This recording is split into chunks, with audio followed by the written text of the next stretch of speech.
Hi, OGs. Welcome or welcome back to On God with me, Vilhelmina Simono. Mindful, heartful, and purposeful conversations. Honey. If it is your first time here, you have just found yourself a community of believers who are doing life with Christ one stumble at a time. And if you've been with me since episode 1, thank you so much for holding all space for all girl, as all girl has been holding space for you. Please do not forget to hit the subscribe button. Please do not forget what's the rest? Whoosah. Do not forget to subscribe, like, comment, and share if this episode has blessed you or will bless you in one way or another. Oh, that was not so hard. Golly. You guys, we are officially Benekant within December, and India fatigue is doing what it does best, which is fatiguing on all of us. Guys, on Friday at work, I was a zombie. I I just accompanied my body, if I'm keeping it a stack with you guys. And yo, I'm yo, yeah, no. Yeah, declining, darling, declining. So it has been terrible in that sense. So and even the spending, now all of a sudden people remember they need 15 chickens, others remember that they need Steve Maidens, others remember. So it's also like fatigue, overspending, and so December is upon us.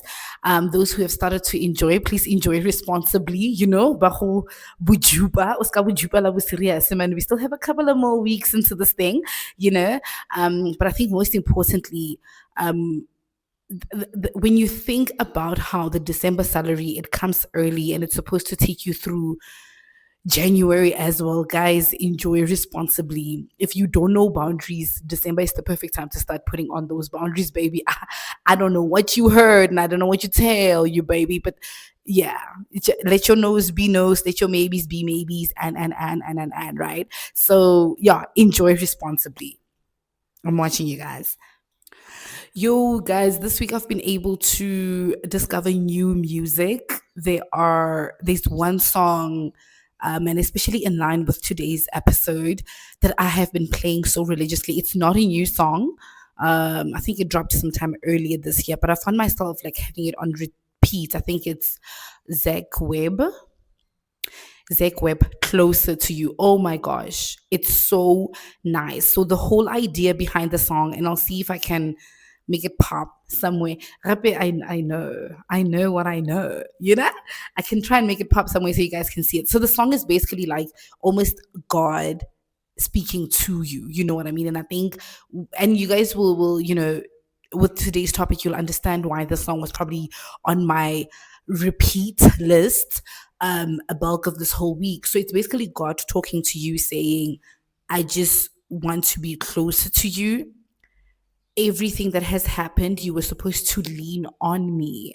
Like, you were not supposed to lean on yourself. Get closer to me so I can have you exactly where I want you to be.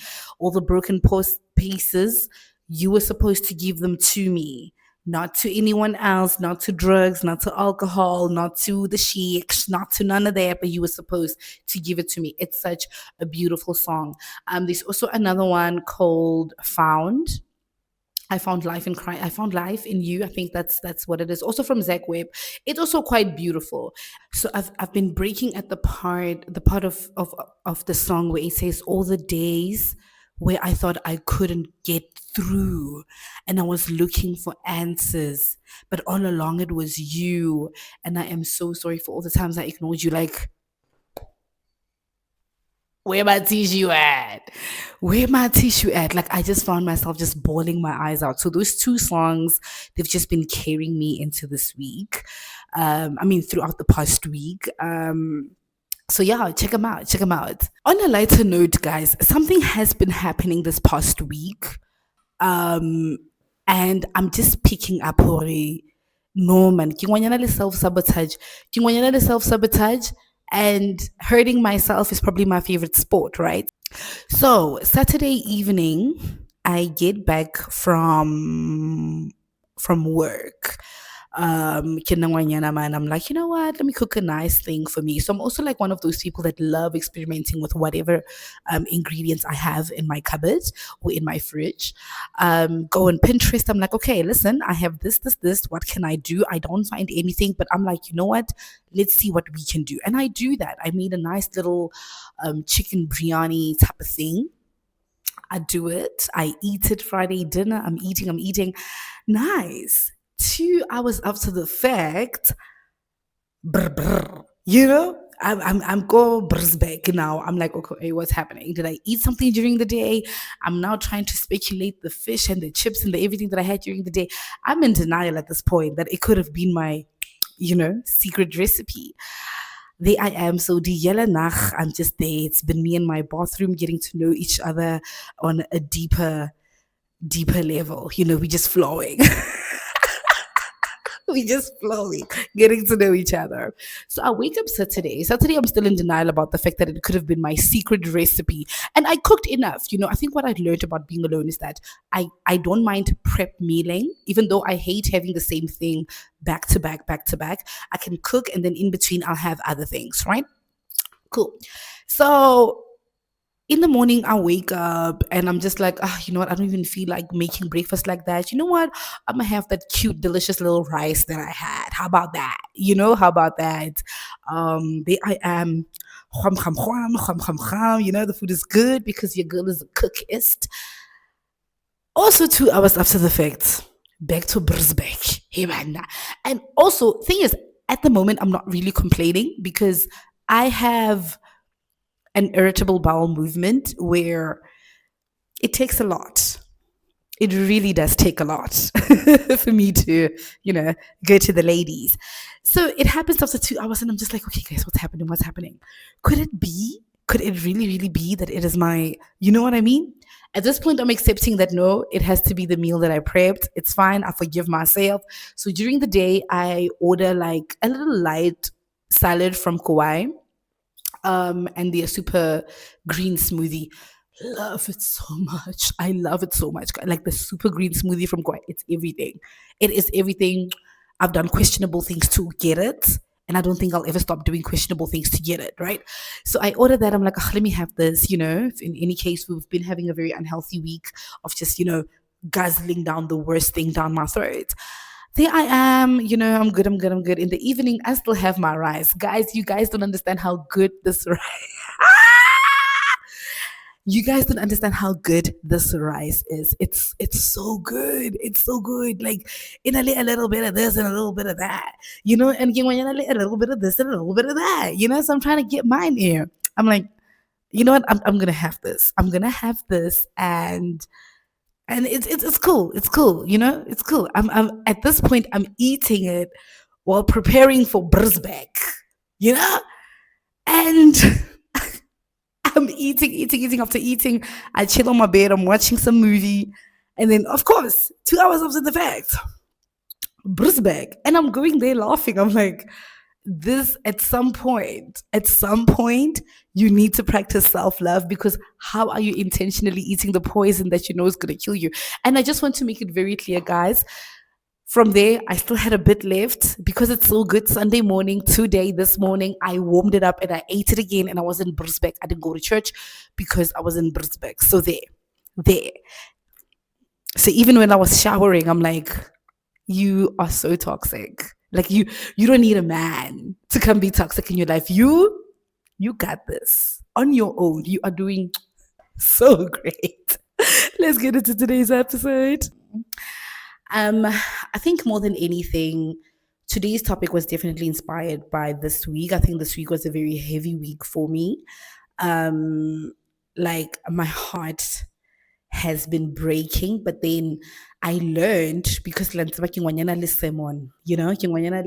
what sermon can we watch? So, but I learned in one of the sermons that I binged on this week that if you've already known that you needed to detach from this thing or this person or the place, and your body starts breaking or aching after, it's actually now your spirit detaching from what your body had originally detached. So I guess this week my body, my heart was aching because my spirit was finally detaching from something that I'm gonna confidently say had taken me a while to wrap my head around.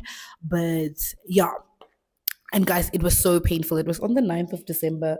And I just want to read this journal entry for you guys. Like, y'all remember this book? I got it during the exclusive books bargain. It's a very short journal entry. And I think I just want to paint the picture of how, in that moment, guys, I was breaking. My hands were shaking. I was on the floor. I was so anxious. Like, hey, naguli dir mekar man. Yo, nikise mekari, nikili dir mekar. Yeah. Yeah. So 9 December 2025, 8:49 in the evening. Dear God, I think my heart is breaking and my body is aching. I feel like I want to reach out to them so bad, but I won't. I'm going to sit here in the pain. It's going to be okay, right? Because you are close to the brokenhearted. In that moment, I also wanted to reach out to my friends more than I wanted to reach out to the person in question. I wanted to reach out to my friends.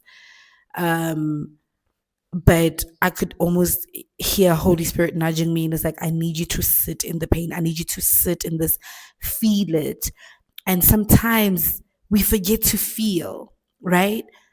And the importance of feeling is reliant on the fact that should you find yourself in a familiar situation like that, you must never forget how you felt. Who, hello, anybody, somebody, right?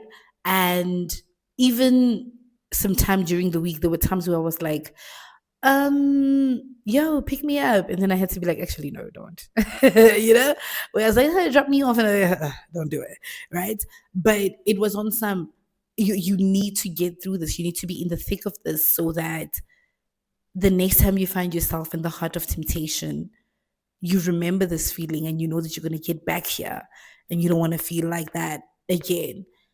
And in line with that, why I felt like healing requires your yes, I had to say yes to the fact that I'm not going to reach out. I had to say yes to the fact that I'm going to sit here and feel it and be a big girl about it. I had to say yes. And that's what we're going to talk about in today's episode. Though I spent a bulk of the year just mentally healing and all of that, I think in the process, I forgot to surrender the healing, right? And there's something about healing where you think healing happens when you finally know everything. You think healing happens when you finally see the bigger picture, but I think healing happens when you say, I don't know what I don't know, so I'm just gonna go ahead and surrender this. You know what I mean? That's what I think pretty much was just happening this past week, where my spirit was finally detaching and I was coming into full surrender, right? And saying yes, when we say healing requires yes, it's not relying on your own understanding or thinking about what the outcome is going to look like or what you think the process should look like, right? It's not rushing the process. And I think more than anything, it's also accepting that we're here now. You know what I mean? We here now. I forgot the name of the movie. I don't know what's the name of that movie where, or maybe it's a series. I don't know. I don't remember. But the guy was coming back to his homeboys and they were just trying to understand, like, yo, why is your heart hurting? What's happening? What did that girl do to you? And he was just like, I can't. I caught feelings, right? So I think also healing is it's also that, like, being very honest about your role or being honest about where you are at in the process. And I think for me it was sitting down and saying, God, yeah, I messed up, like the hangover, like, yeah, we messed up over here where you at, right? So we can't heal if we're trying to numb what God is asking us to feel. We can't heal if we are just holding so tightly to what we think the outcome should look like. We can't heal if we think we're going to lean on our own understanding during the process. Do I do this? Do I do that?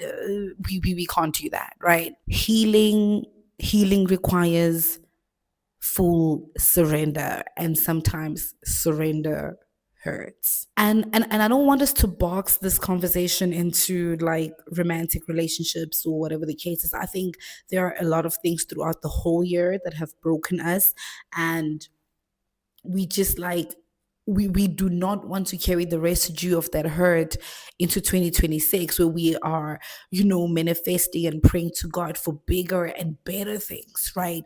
But I think a lot of things could have broken our hearts this year. The opportunity that didn't show up, the dream that had to die, the chapter that had to be closed, the miscarriage, the divorce, the baby you've been praying to God for. So I think a lot of things in hindsight, in this case, can be quite relevant to today's topic. I just don't want us to box it to what I'm going through necessarily, right? But yeah. Okay. Let's keep talking. So healing requires your yes, but what does that yes look like in the biblical sense? I think that yes looks like surrender and not control, right? It's and surrender sometimes doesn't start with answers. It doesn't start with clarity. It doesn't start with the way forward. It just starts with, I'm here. I messed up. You told me to leave 4 or 5 months ago. I didn't leave, and I think I'm at the end now. I think I'm at the end now. You know what I mean? So it starts with that full surrender and not control. Don't control the timeline of when the healing should be done. Don't control the process of how it should go about.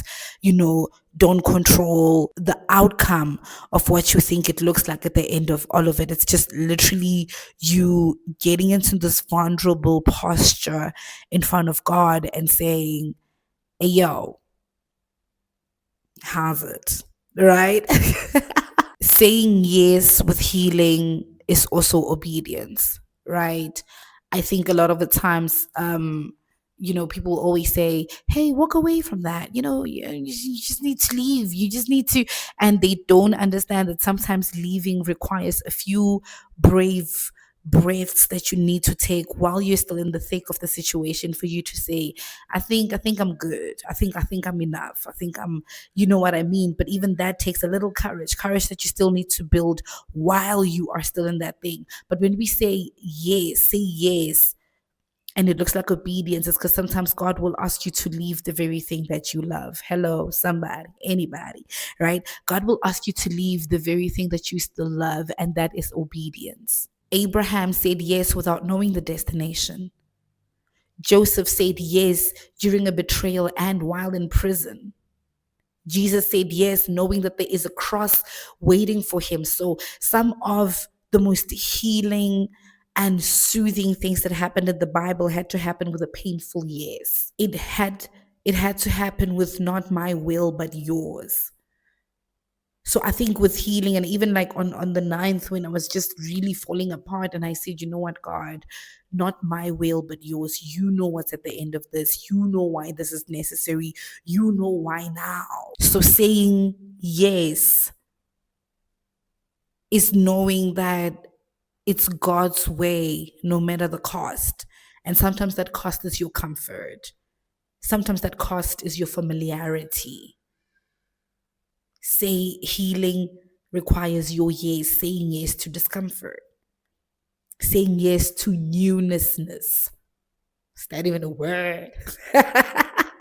And saying yes looks like patience with the process, right? You think you're gonna move to a new city and meet new people, and then Bob's your uncle. Well, it's not Bob, that is your uncle. Okay, it's a healing. It's process. That is your uncle, right? I think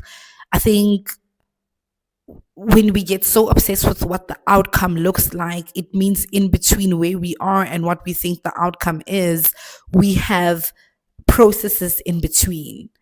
And when those processes seem to fail us, we get very devastated with God. Because, like I said, I think 4 or 5 months back, the Holy Spirit nudged me. You better get out of this.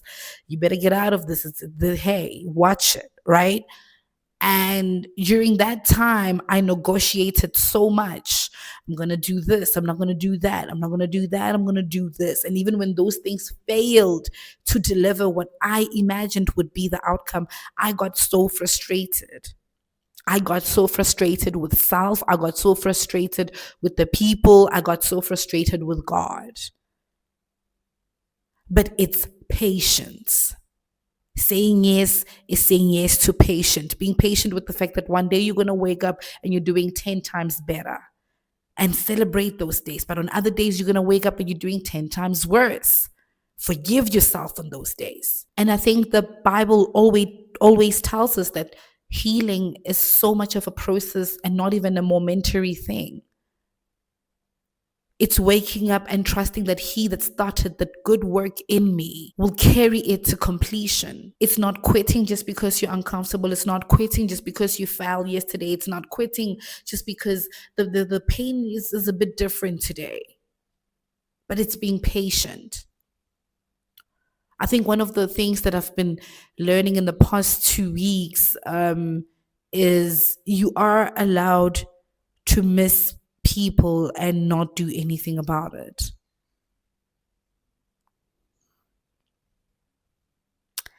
I'm gonna let that sink in. You are allowed to miss people and not do anything about it. But above all else, for someone who started the healing process mentally and it moved to emotionally, and I think now I wanna believe I think I'm in the spiritual side of my healing now. It's that you need to do it over and over and over and over again. You know what I mean? I think from the moment when God shows you that, hey, this is not going to work, and you're like, okay, now you wrap your head around the fact that this is not going to work, but you're still in the thick of it, right? And then God shows you that actually it's affecting your destiny, and you're like, why is my destiny in it? Yeah. So saying yes is not once off, it's saying yes over and over again, which in this case is surrender. You're going to surrender over and over again because it's not linear, it's a process. It's unlearning an appetite, it's unlearning a behavior, it's detaching from a pattern. Healing is not get back home, light your candles. No, no, no, no, no, no, no. It's choosing God again tomorrow. Hello. It's surrendering to the same pain again tomorrow. Anybody, somebody. It's trusting again after disappointment again tomorrow. So it's a repeated thing. Healing is a repeated thing where you repeat the surrender, you repeat choosing God, and you repeat trusting again. And I think I felt so nudged to have this topic because I was just like, I don't want this in the next season of my life. I don't. I really don't. And this past week, to sit there uncomfortably in it has been so gut wrenching. So gut wrenching, but also so necessary. Also, so necessary. Because a part of me was like, I need you to start believing who people show you they are. Hello, who they show you they are, not who they tell you they are. So I hope this episode is for someone who feels like they're going to carry this pain into the next season. You don't have to. You just need to sit with it and define it. Don't let it define you. You define it. Hey, you are here because I'm at that last stage where my spirit is detaching, where my spirit has accepted it's okay. But you are not me. You are not my future. You are not my home. You're not my story. Ugh. You are none of that.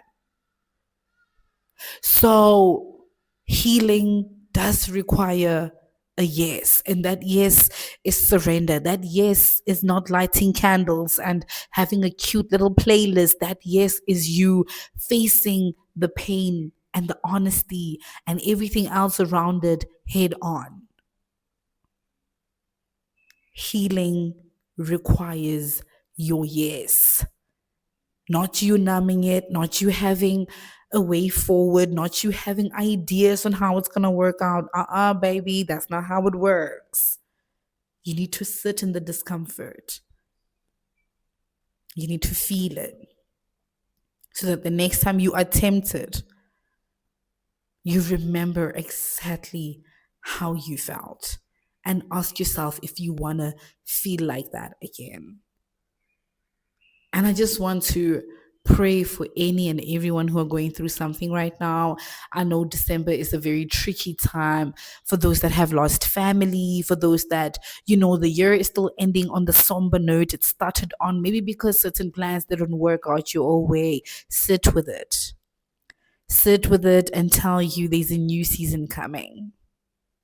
Something big is coming. I want you to own it. I want you to manifest it. I want you to speak your life over it. That something new and big is coming, and this pain is not coming with me into that new thing. Is it boundaries you need to work on? Is it being firm? Is it leaning more into self? I was on a call with Celine. I think it was yesterday or on Friday night when I was just telling her the madness that has been. And she was like, I think sometimes we just need to remember who we were before the thing. Who were you before you were disappointed? Who were you before the heartbreak? Who were you before you lost the job? And lean more into that person, because that person definitely knew how to survive without the thing.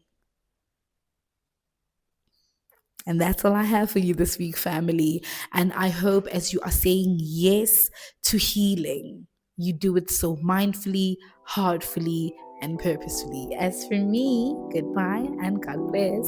Love and light.